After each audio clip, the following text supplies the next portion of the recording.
デバイスの修理が必要ですか？無料診断を提供しています。ご自宅まで集荷、配達いたします。電話や移動は不要です。修理前にお見積もりをお送りし、承認いただいた場合のみ作業を進めます。簡単、透明、そしてプロフェッショナル。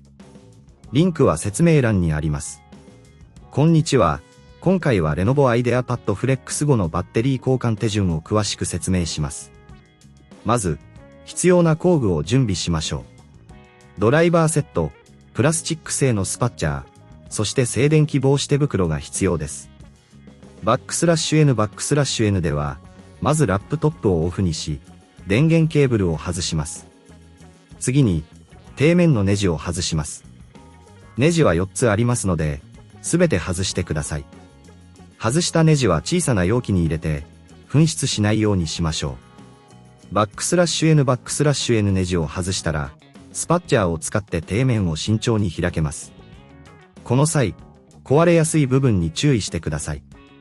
底面を外すと、内部が見えます。内部のホコリを取り除くために、エアダスターを使用することをお勧めします。バックスラッシュ N 時に、バッテリーのコネクターを見つけ、外します。コネクターの周りに固定されているネジがある場合は、それも外してください。新しいバッテリーを取り付ける前に、古いバッテリーを慎重に取り外します。バックスラッシュ N 新しいバッテリーを取り付けるときは、コネクターをしっかりと接続し、必要に応じてネジで固定します。バックスラッシュ N ここで、もしこの作業が難しいと感じる場合は、義務のない専門診断をご利用いただけることを覚えておいてください。また、ご自宅での集荷と配達サービスも提供していますので、安心してご利用いただけます。バックスラッシュ N すべての部品が正しく取り付けられたら、底面を元に戻し、ネジをしっかりと締めます。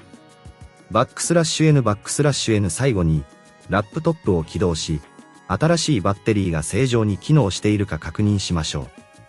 これで、Lenovo IdeaPad Flex 5のバッテリー交換は完了です。万が一、修理前の見積もりが必要な場合も、私たちにご相談ください。電話不要、移動不要で、安心してお手続きいただけます。デバイスの修理が必要ですか？無料診断を提供しています。ご自宅まで集荷、配達いたします。電話や移動は不要です。修理前にお見積もりをお送りし、承認いただいた場合のみ作業を進めます。簡単、透明、そしてプロフェッショナル。リンクは説明欄にあります。